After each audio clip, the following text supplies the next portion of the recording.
Shalom, selamat malam saudara-saudara. Sebelum kita beristirahat pada malam hari ini, mari kita mendengarkan dan merenungkan firman Tuhan. Sebelum itu, mari kita satu dalam doa, mari kita berdoa. Bapa kami dalam surga, pada malam hari ini ya Tuhan, kami akan mendengarkan dan merenungkan sebagian daripada firman-Mu. Biarlah firman-Mu ini dapat tertanam baik dalam hati dan pikiran kami masing-masing. Inilah yang menjadi doa syukur kami ya Tuhan. Dalam nama Tuhan Yesus Kristus, itulah Tuhan dan Juru Selamat kami yang hidup. Amin. Pembacaan kita pada malam hari ini terambil dari Yohanes pasal 8 ayat 48 sampai 59. Firman Tuhan berbunyi demikian. Yesus sudah ada sebelum Abraham.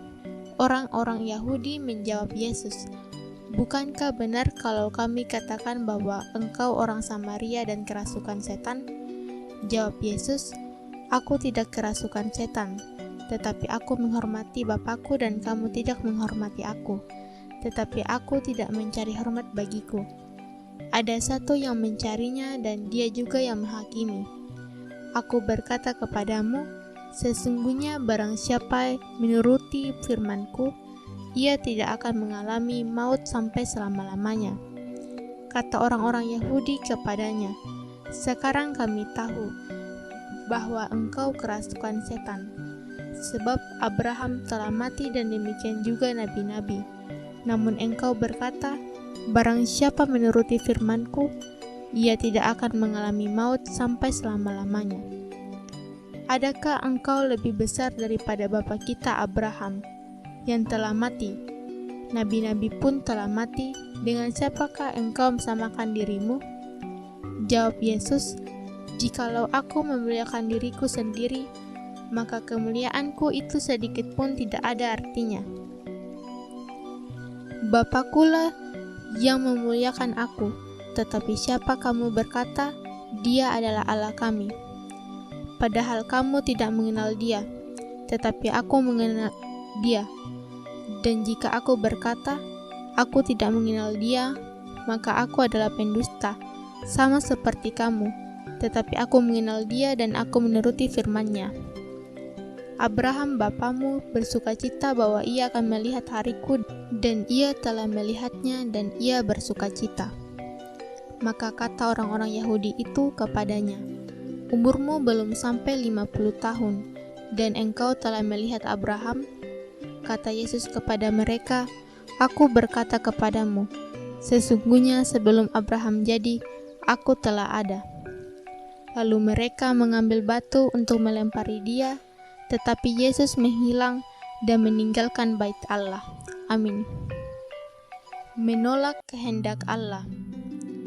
Penolakan sudah sering terjadi di mana-mana, tak terkecuali kepada presiden ataupun gubernur, serta pejabat lainnya yang ditolak dengan gelombang-gelombang massa di pinggir jalan jika akan berkunjung ke suatu tempat. Terjadinya penolakan dengan gerakan massa tergantung sebab akibat yang menjadi tuntutan massa. Bagian ini merupakan penolakan orang Yahudi terhadap Yesus sebagai utusan Allah, bahkan menilai Yesus sebagai orang yang sedang kerasukan setan. Tuduhan itu muncul karena Yesus menawarkan hidup kekal kepada mereka, bahwa yang mau percaya kepadanya akan beroleh hidup yang kekal.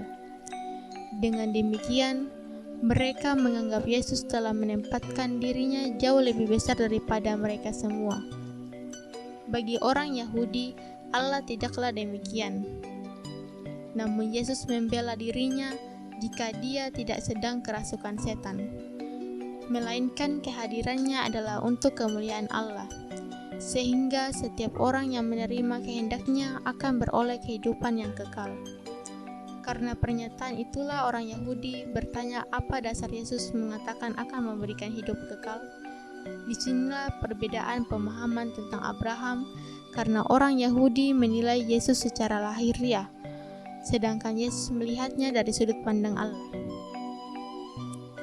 Lalu bagaimana dengan hidup kita? Apakah kita masih seperti orang Yahudi pada masa itu yang tidak mau percaya bahkan menghujat Yesus? Tentu sikap seperti itu kembali kepada keputusan iman kita. Namun, perlu ditegaskan bahwa bagi mereka yang sudah mengaku Yesus sebagai Allah dan taat pada firman-Nya akan beroleh hidup yang kekal. Yesus adalah satu-satunya dasar untuk mengenal Allah dan kehendak-Nya. Amin. Sebelum kita beristirahat pada malam hari ini, mari kita satu dalam doa. Terima kasih ya Tuhan, kami telah mendengar sebagian dari firman-Mu, dan pada malam ini ya Tuhan, kami akan beristirahat. Biarlah kami dapat beristirahat dengan tenang dan bangun besok hari dengan tubuh yang kuat dan sehat. Dalam nama Tuhan Yesus Kristus, itulah Tuhan dan Juru Selamat kami yang hidup. Amin.